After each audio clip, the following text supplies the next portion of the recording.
Good morning student. हम chapter 1 complete कर चुके हैं इकोनॉमिक्स में, जिसमें हमने पढ़ा कि पालमपुर के बारे में कि पालमपुर एक काल्पनिक गांव है जिसमें विभिन्न प्रकार की एक्टिविटी हो रही है। आइए जानते हैं चैप्टर 2 के बारे में, पीपल एज ए रिसोर्स। लोग एक रिसोर्स की तरह कैसे कार्य करते हैं। हम जैसे कि पहले भी पढ़ चुके हैं रिसोर्स क्या होते हैं। Resource anything that satisfy human need is called resource.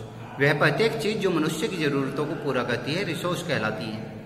अब ऐसे में प्यूपिल एक रिसोर्स की तरह कैसे कार्य करते हैं। प्यूपिल एक रिसोर्स की तरह कार्य करते हैं जब वे दूसरों की मदद करते हैं अपनी स्किल, अपनी एजुकेशन या फिर अपने पद के अकॉर्डिंगली।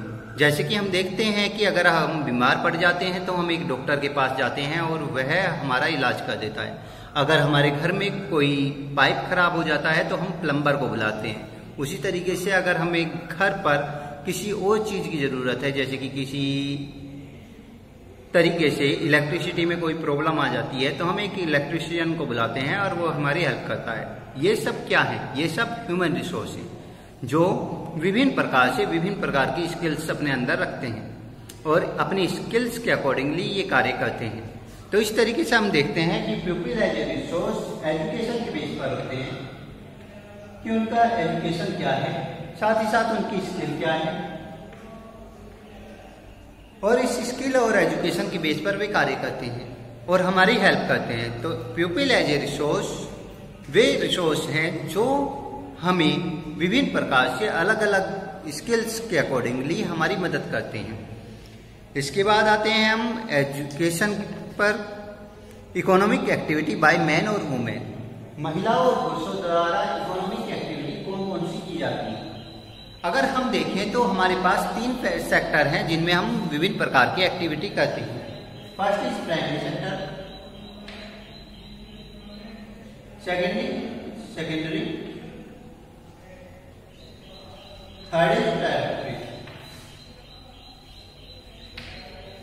फर्स्ट प्राइमरी सेक्टर के अंतर्गत प्रत्येक वह चीज जो एग्रीकल्चर से या मैन्युफैक्चरिंग से संबंधित है वो प्राइमरी सेक्टर के अंतर्गत आती है, जिसमें एग्रीकल्चर वर्क आ सकता है आपका, या प्रकृति से जुड़ा हुआ वह प्रत्येक कार्य जो सीधा नेचर से जुड़ा हुआ है, नेचर से आपको सीधा प्रोडक्ट प्राप्त होता है, जिसमें जैसे कि फिशिंग करना सीधा नेचर से प्राप्त हो रही है फिश।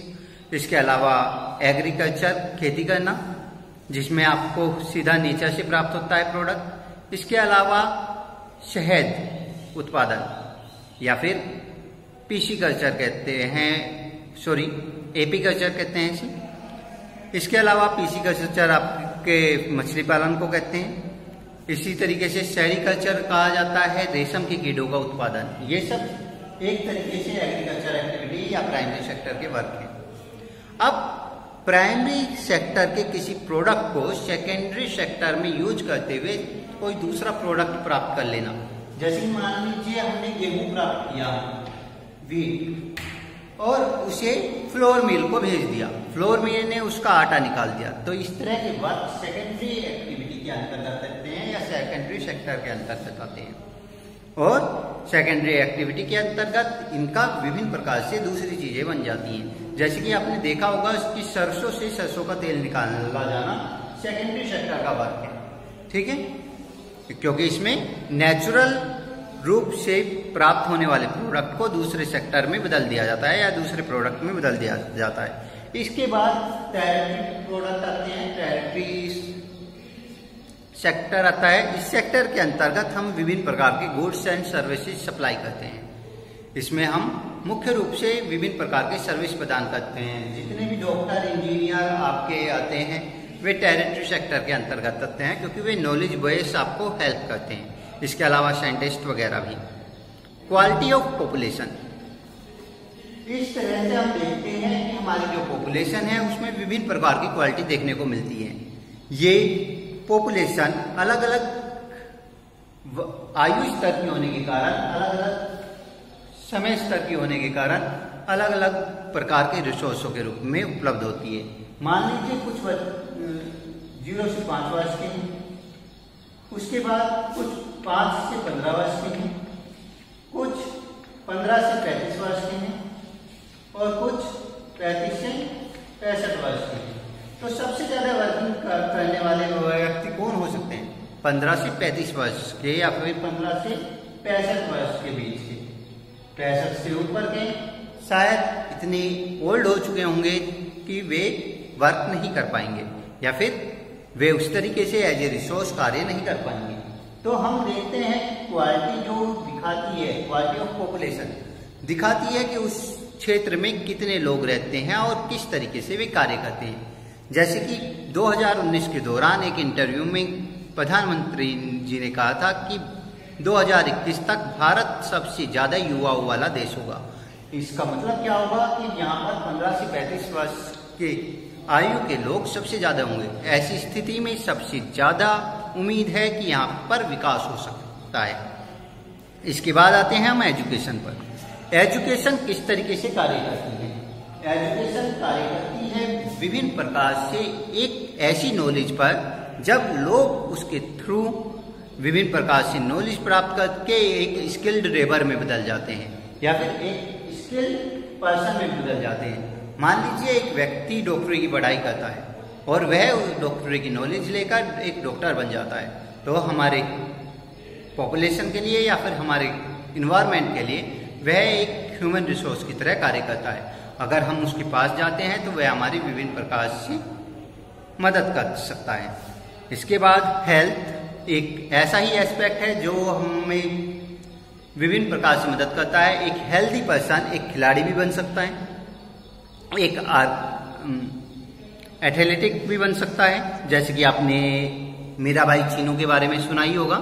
उन्होंने इस बार हमें सबसे पहला सिल्वर मेडल प्रदान किया ओलंपिक्स टोक्यो में, जापान के अंतर्गत। और साथ ही दूसरा गोल्ड मेडल जो हमें मिला है, दूसरा मेडल, वो प्रिया से मिला है, जिन्होंने कुश्ती में एक अच्छा प्रदर्शन किया और 5-0 के साथ हमें एक गोल्ड मेडल प्रदान किया। इसके बाद आता है अनएम्प्लॉयमेंट। अनएम्प्लॉयमेंट से सभी जानते हैं कि अनएम्प्लॉयमेंट किसे कहते हैं। अनएम्प्लॉयमेंट कहते हैं बेरोजगारी को। हम आजकल देख रहे हैं कि स्किल्ड लेवल होने के बावजूद भी या फिर अच्छे पढ़े लिखे होने के बावजूद भी बहुत सारे लोग अनएम्प्लॉयड हैं। क्यों है? क्योंकि हमारे एरिया में इतनी ज़्यादा सर्विस नहीं है जितनी होनी चाहिए, और जिस वजह से हमें काफ़ी हद तक फेस करनी पड़ती है विभिन्न प्रॉब्लमों को। इस तरीके से हम देखते हैं कि पीपल एज ए रिसोर्स विभिन्न तरीके से कार्य करता है। वह इकोनॉमिक एक्टिविटी के रूप में मैन और वुमेन को कार्य करवाता है। साथ ही साथ क्वालिटी ऑफ पॉपुलेशन के अंतर्गत वह स्तर तय कर देता है कौन लोग कार्य करने में सक्षम हो सकते हैं, कौन लोग ज्यादा समझदार हो सकते हैं और देश को बढ़ावा दे सकते हैं।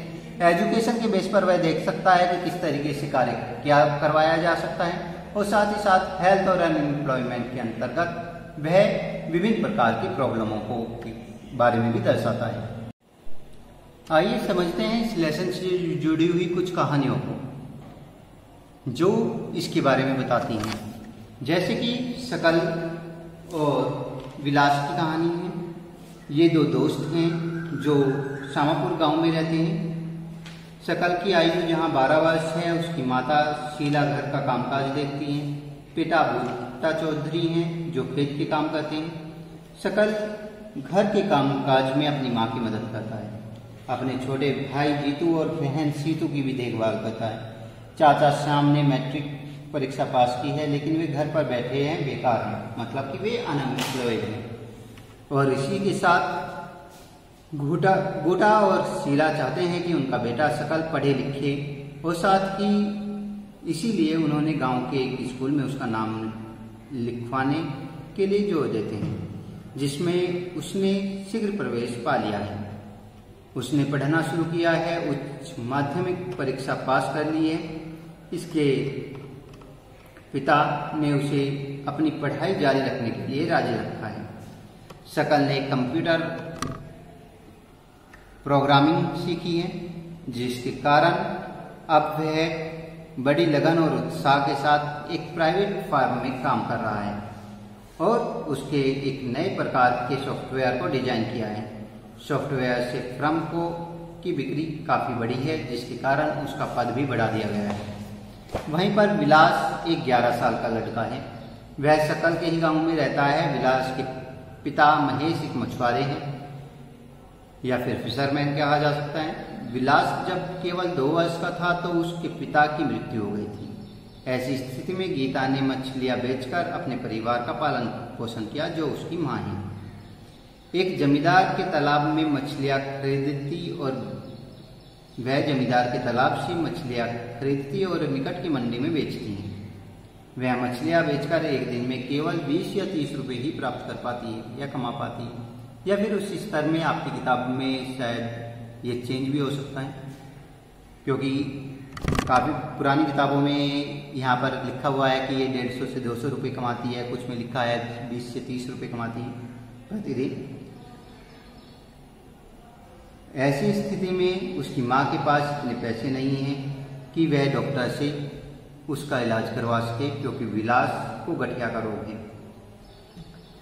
उसकी पढ़ने में रुचि नहीं है। वह खाना पकाने में अपनी माँ की मदद करता है, अपने छोटे भाई बहन को देखता है और कुछ समय पश्चात उसकी माँ बीमार पड़ जाती है। उनकी देखभाल करने वाला कोई नहीं है, परिवार में उनकी सहायता करने वाला भी कोई नहीं है। विलास भी उसी गांव में मछलियां बेचने के लिए बाध्य हो चुका है, क्योंकि उसके पास कोई स्किल भी नहीं है। इस तरीके से हम देखते हैं कि एक व्यक्ति बिना स्किल के ऐसे काम करने पर आमादा हो जाता है, या फिर ऐसे काम उसे करने पड़ते हैं जो उसे एक अच्छी इनकम नहीं प्रदान कर सकते, लेकिन उसके बावजूद भी वह इस तरह के कार्य करता है, क्योंकि उसे अपने घर का पालन पोषण करना होता है। इसी तरह की कहानियों के साथ हम इसे कंप्लीट करेंगे चैप्टर 4।